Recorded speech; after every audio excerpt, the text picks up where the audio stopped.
Hey everyone, and thanks for tuning in to today's video.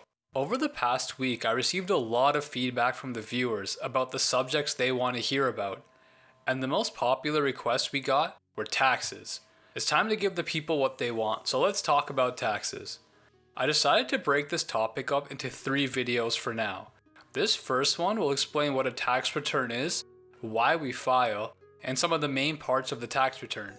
The second video will be a great video on common questions people have about taxes and debunking popular myths. Finally, the third video, we will actually be doing a tax return together, so you can see how easy it is. Let's just get right into it. So what is a tax return, you may ask? Well, all a tax return is a form that you fill out and send to the government. It shows all your income, losses, and taxes already paid in the calendar year. The tax return lets the government know, hey, based on all your info, you either owe more taxes or you paid too much and you should be getting a refund. It would be impossible for the government to try to track down 36 million people to figure out who owes tax, who should get a refund, or if they even need to file. This essentially leads to a trust system. The government is trusting that you will file honestly and submit on time so they can process your tax return and collect their money that you owe them or give you a refund. The governing body in Canada is called the Canada Revenue Agency, or the CRA for short, while in the USA they are called the Internal Revenue Services, aka the IRS. The first thought many of you probably have is, well, if the CRA can't track down everyone, why can't I just put a lower income and say I paid more taxes to get a big refund? Well, while this is a trust system, the CRA has a lot of checks in place to make sure that you're being truthful. You may notice at the end of the year, say around end of February, early March, you start to receive tax slips. Papers like these that say T4, T5, T4A, etc. at the top with a box number and a bunch of amounts on them.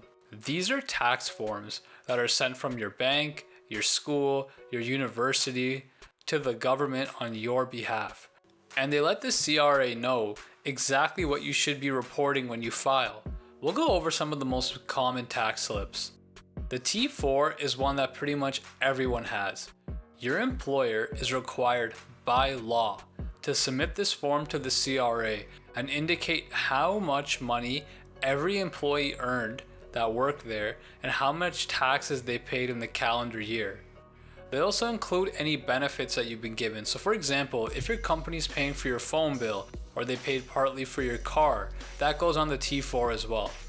This is done so if you filed your taxes and said, actually I only made $40,000 instead of $60,000, the CRA, you put in a wrong number and they'd be able to assess your file correctly. Another common one people get is a T5. The T5 accounts for all of your interest income, capital gains income, foreign income that you earned in the year. For example, if you sold stocks that weren't in a TFSA, well, first of all, you should have watched our TFSA video, which is in the link below. But let's say that you did sell stocks that weren't in a TFSA through your TD account. TD would send the CRA and you a tax slip on what your gain and loss was. If you had a savings account, say at Tangerine Bank, and you earned interest on it, Tangerine would send you and the CRA a tax slip saying how much interest you earned that year. It's not just about income either. If you attended university, your school would send you that CRA slip indicating how much tuition you paid and how many months you were in school. There are many different kinds of tax slips that apply to specific situations. Point being, that all these institutions you're a part of have to submit info to the CRA for compliance. This is one of the checks CRA has to make sure that you're filing correctly. Although, another aspect of tax returns are all the elements that CRA doesn't have access to. For example, if you have a small side business where you make websites for people, or you're a barber, or you sell food on the side, since you are not an employee to anybody, there would be no T4 going to the government. Instead, when you file your tax return, you would have to fill out a business income form and put in all your sales and expenses. You might think then, why don't I just put tons of expenses so it says that I lost money? Well, the government can audit it and ask you to provide receipts to ensure that those losses are true. Another element the CRA won't know about is if you have medical expenses. The CRA actually does let you claim medical expenses that you can deduct on your tax return. But if you claim, say, $5,000 in hospital bills, they're going to ask for a receipt to make sure A, was this covered by OHIP, and they weren't paid for out of your own pocket, or B, did they even happen? Let's say you have a rental property and you make money doing that. The CRA may even ask you for a lease agreement. They may ask you for bills for utilities or repairs that you've done to ensure that, hey, you're actually renting this out and all the expenses you're claiming on that are truthful. In short, all the elements that the CRA does not have access to, they do have the right to ask you for receipts and proof to ensure that you are filing correctly and not trying to take a bigger loss or trying to take a bigger deduction. The purpose of this video was just to have a quick chat about what a tax return is, some of the slips you receive and why you receive them. It was just a quick way to familiarize people that may not be involved in taxes as much.